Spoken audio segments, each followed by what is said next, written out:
Hello? Oh. Kanina ko pa din inaantay yung tawag niyo eh. Di, sana sinundo niyo na lang ako dito. Anong oras ba tayo magkikita-kita? Upo po kayo. Saglit lang saglit lang. Tawagan kita ulit mamaya. Oo, ate. Renz. Ipapakilala ko pala si... Nagsama ka pa ng katulong. Kaya pa ba niyang gumalaw? Makakapagtrabaho pa ba yan dito? Paano pag inutus-utusan ko yan? Baka mamaya kukupad-kupad pa yan, ha? Tumahimik ka nga. Nakakahiya. Tingnan mo naman itsura niyan, Teo. Yung damit mukhang mantil ng lamesa.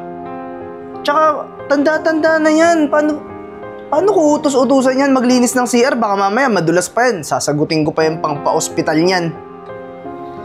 Di ka na naman ate nag-iisip eh. Pasensya na po kayo, ha?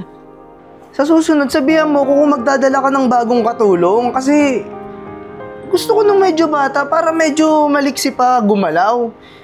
Parang nagsusumba pa po ba kayo o kaya nyo pa po bang gumalaw? Renz. Akin nga po yung bago niyong katulog. Kaya ko pa naman, sir. Sigurado po kayo?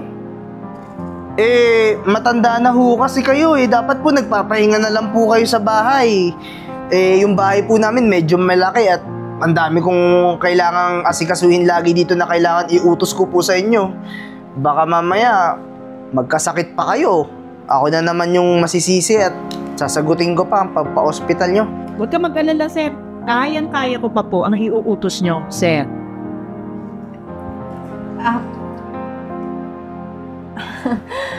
Oo. Kasi ito si nanay na lang tawag mo. Nung kabataan niya, atleta to, kaya kahit ganito na yung edad nito, maliksi pa rin to. Malakas. Siguraduhin nyo lang, Nay, kasi ayoko ho ng sakit sa ulo. Lalo busy ako at madami rin po akong ginagawa. Gusto ko po ng tutulong sa akin, hindi magdadagdag ng problema. Noted po, sir. Siya, sige na, Renz. Punta na po tayo sa magiging kwarto. Tara, let's.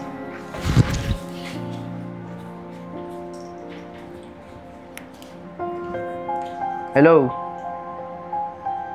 Sige na. Punta na lang kayo dito, sunduin nyo na lang ako.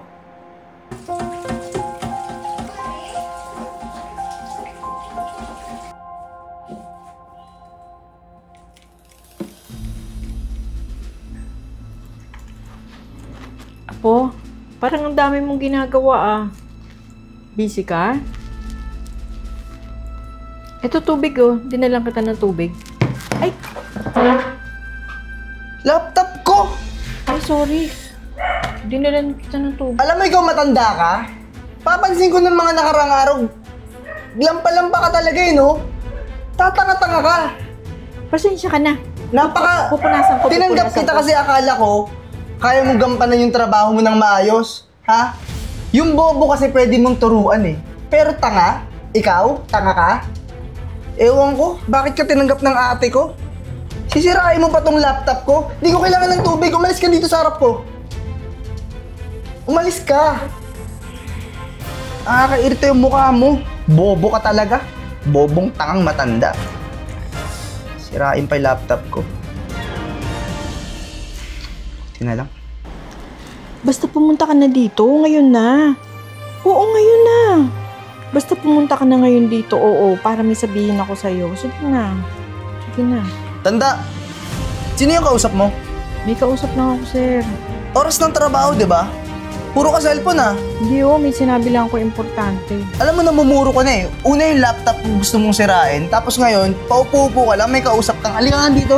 Ha? Alam mo, nung gigigil na ako sa'yo eh. Ha?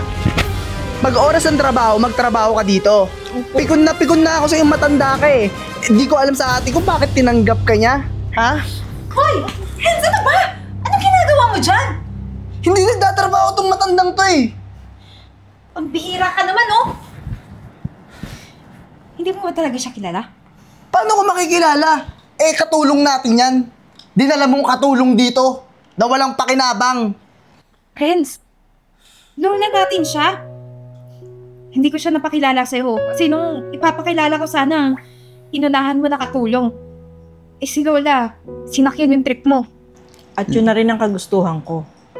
Para makita ko kung anong pag-uugali meron ka. La, Anong Lola? di ko naman po alam. Ayun, kumot hindi mo alam, ganyan katrumato ng matanda. Ha? Kumot hindi mo alam, pinakita mo sa akin kung anong kaloob-looban mo. Ang dumi ng pag-uugali mo. Hindi ka marunong rumespeto ng tao. La, Alam mo, di... ang ate mo isasama ko sa US. Ikaw mabubulo ka dito, ha? At wala ka ni Singkong mamanahin sa akin! La, Lola, baka naman pwede mong patawarin si Renz. La, hindi ko naman po alam. La, sorry. La, hindi ko po talaga alam. Miss na miss ko na nga po kayo eh. Huwag mo nga akong pinaglololo ko, Renz. Paano mo papatawad ang pag-uugali ng lalaking to? Paano mo papatawad? Hindi ko naman po talaga kasi alam. Magtanda ka. Ngayon, alam mo na. Hindi ko mo't matanda, binabastos na lang. Ha? Paano kung dumating ka sa sitwasyong ganito?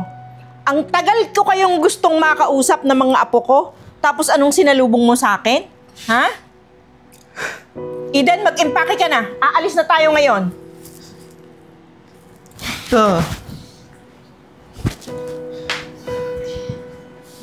Wala na akong magagawa. Desisyon po ni Lola.